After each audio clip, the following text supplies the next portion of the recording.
My daughter called me on a Wednesday morning in September and asked me not to come to her wedding. She said it the way you'd ask someone not to bring a dish they always ruin, gently, carefully, as if she was doing me a favor. "Mom, I just think it would be easier." That was the phrase she used, easier. Like my presence was a problem to be managed. I was sitting at my kitchen table when she called, the same table where I'd helped her fill out her college applications 14 years ago. I had a cup of coffee in my hand. I remember setting it down very deliberately, the way you do when you need your hands to be still. "Easier for who?" I asked.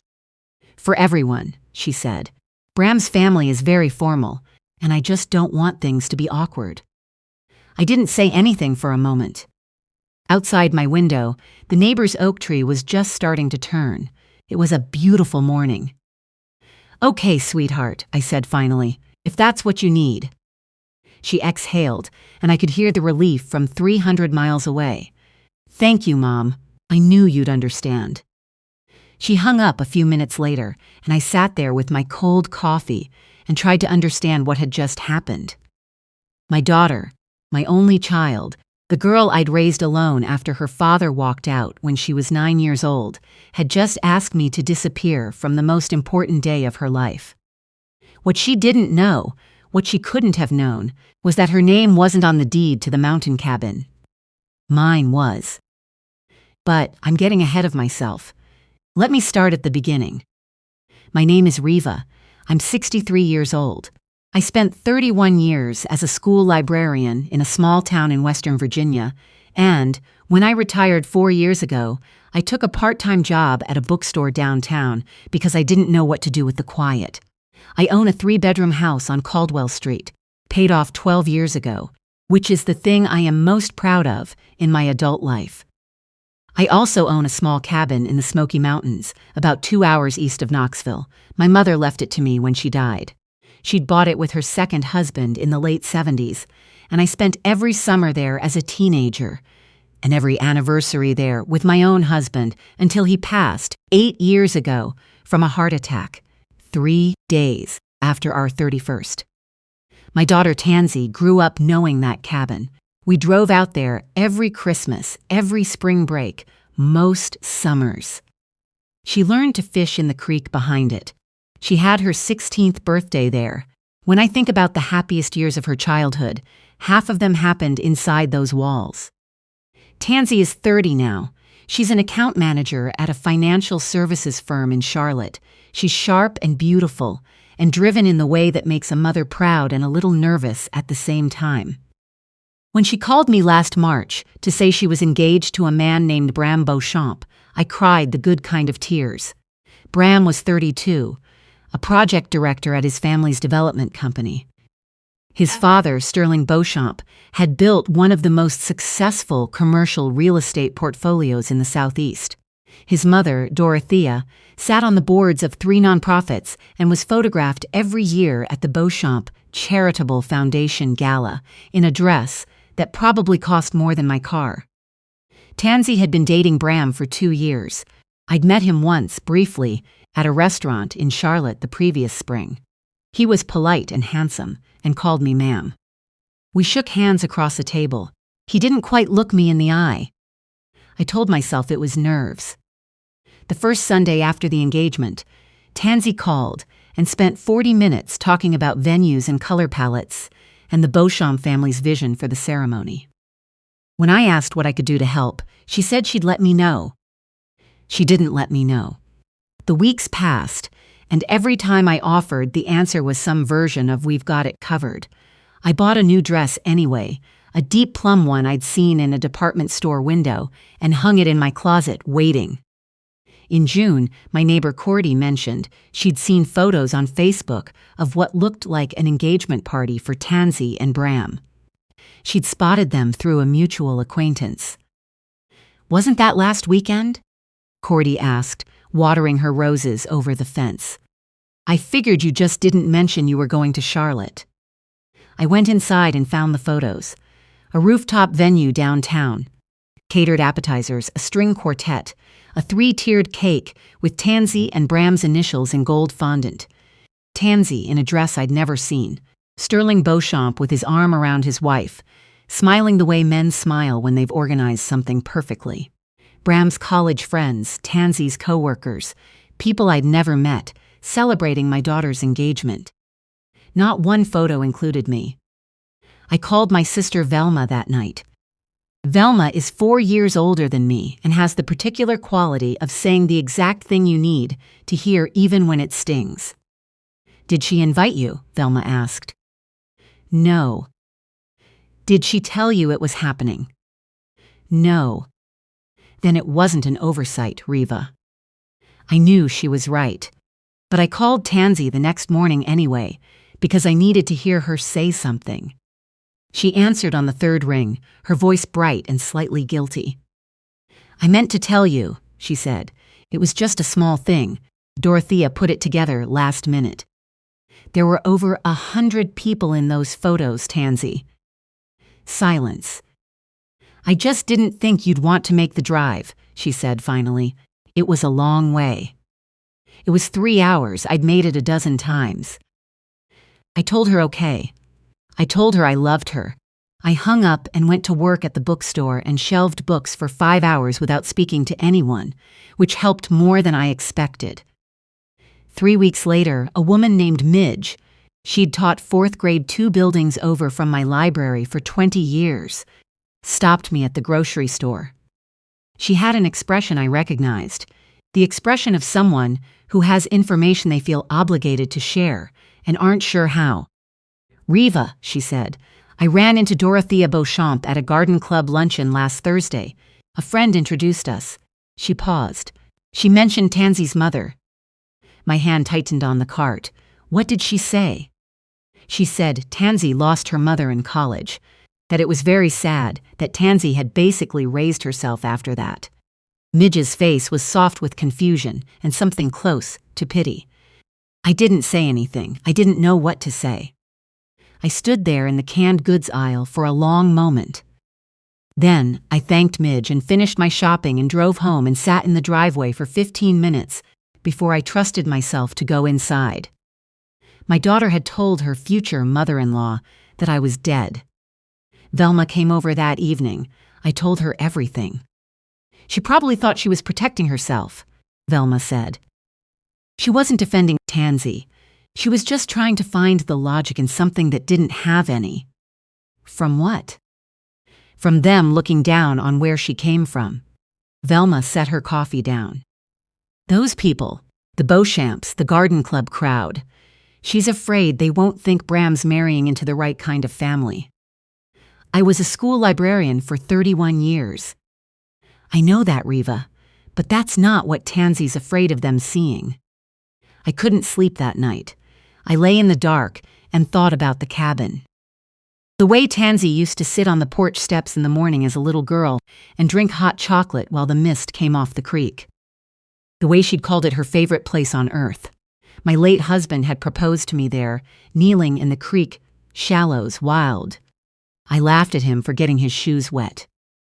I pulled out my phone and looked up the property records.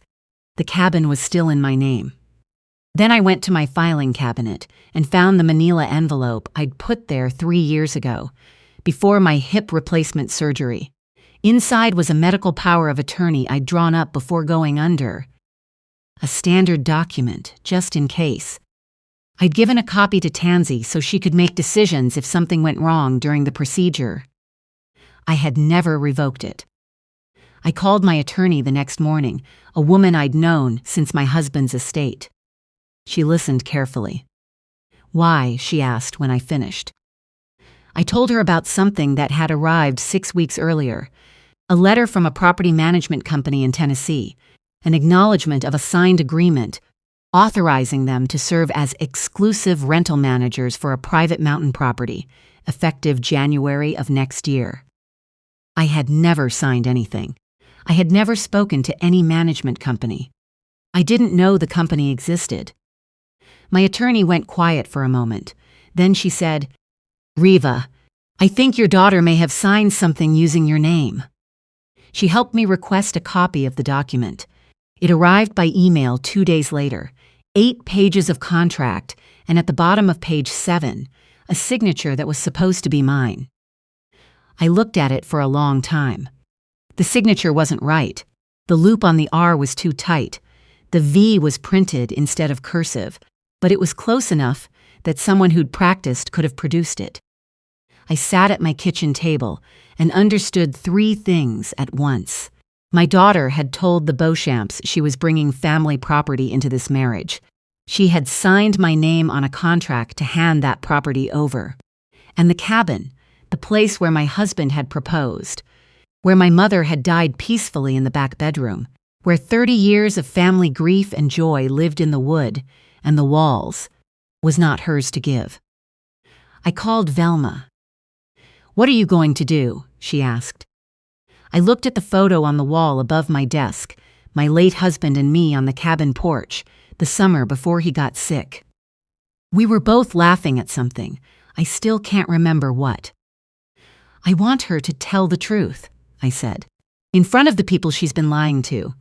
And then I'm going to decide whether I can forgive her." Tansy came to see me on a Friday evening without calling first. I was making dinner when her car pulled into the driveway. She stood in my doorway in a cream blazer I'd never seen, her engagement ring catching the kitchen light. "Come in," I said. "Are you hungry?" She sat at my kitchen table in her coat and tried a smile that didn't quite land. She started to say something about the wedding, about what she'd meant when she asked me not to come, how she just didn't want me to feel judged. "I found the contract," I said, "from the management company in Tennessee, the one with my signature on it." She went absolutely still. "The confirmation letter came to my address. You forgot to update the mailing." "Mom, I can explain." "Did you tell the Beauchamps I was dead?" Her chin dropped. That was my answer. "Did you promise them the cabin?" "I just wanted them to take us seriously." Her voice had gone thin. Sterling kept asking about family background, family assets. "I don't own property. I have a 401k and a car payment, so I told him about the cabin, and then I had to keep making it real. By forging my signature. I thought I could fix it after the wedding. I was going to come to you and explain and ask you to officially gift us the property, and you would have said yes, Mom. You know you would have." "That is not the point." "I know." Tears were running down her face. "I know that's not the point." I walked to the window. My backyard in October, the oak tree going copper and gold. I'd planted that tree with my husband the year Tansy was born. He said every family needed a tree that would outlast them. "What did you tell them about your father?" I asked. She was quiet too long. "Tansy. I told them he passed away when I was young, that I was raised mostly by family friends," she exhaled, "that I put myself through everything." I turned to face her. "Your father is alive in Phoenix. He has a new wife and 2 stepchildren. I can give you his number if you've forgotten it." She was crying openly now.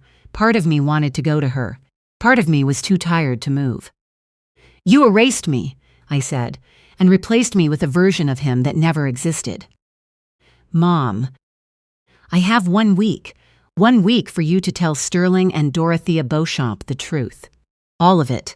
Where you came from, who raised you, what you actually own and what you don't. If you don't, I contact the management company and report the forgery. I contact the Beauchamps myself, and whatever story you've built comes down as publicly as you put it up." She looked at me. "You'd ruin my wedding. You started ruining things long before I got here." She left an hour later. The street went quiet, and I stood in my kitchen alone and let myself cry a little. Not for me, but for the girl she used to be, the one who told me the cabin was her favorite place on earth. For 4 days, nothing.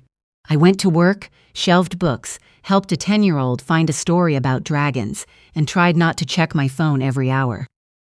On the 5th day, Sterling Beauchamp called me. He introduced himself formally, which I respected. He didn't pretend we knew each other. "I'd like to meet," he said, "in person, if that's possible." We sat across from each other at a coffee shop, halfway between his office and my house. He was 68, broad-shouldered, with the kind of composure that comes from decades of having difficult conversations. He folded his hands on the table. "My daughter-in-law told me something last night," he said. "A great deal of things. I've been deciding what to do with the information." He looked at me steadily. "She told me you're her mother, that you're alive, that the property isn't hers, and that the signature on the management agreement isn't yours." I didn't say anything. "My own mother cleaned hotel rooms her whole life," he said after a moment. "She died before I had money enough to do anything for her." He looked out the window. "I didn't tell people. I was ashamed of it when I was young and trying to build something. I told myself I was protecting her from judgment." He paused. "I was lying to myself." "Did you ever tell anyone the truth?" "Eventually, when it mattered enough." He looked back at me. "I don't excuse what Tansy did. The contract, the lies, that's serious. But I understand the fear underneath it. I lived inside that same fear for a long time." He unfolded his hands. "The wedding is in 10 days. What do you want, Riva?" "I want my daughter to stand in front of the people she's been lying to and tell the truth. Before the ceremony. Before anyone makes vows built on a false foundation." I held his gaze. "And I want that management contract canceled, in writing, with a statement that my signature was not authorized." He didn't hesitate, "And if she does all that?" "Then I'll be there, as her mother." He nodded. We shook hands before we left. 3 days later, Tansy called. She sounded like someone who hadn't slept in a week. "I'm going to do it," she said. "Sterling talked to me. Bram talked to me." A pause. "I'm scared, Mom." "I know. What if people think less of him for marrying me after all this? Then they weren't worth having at your wedding in the first place."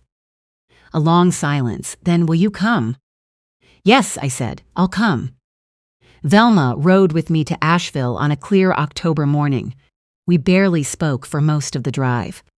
She reached over and patted my hand once when we hit the mountain roads and the trees were blazing orange and red on both sides of us.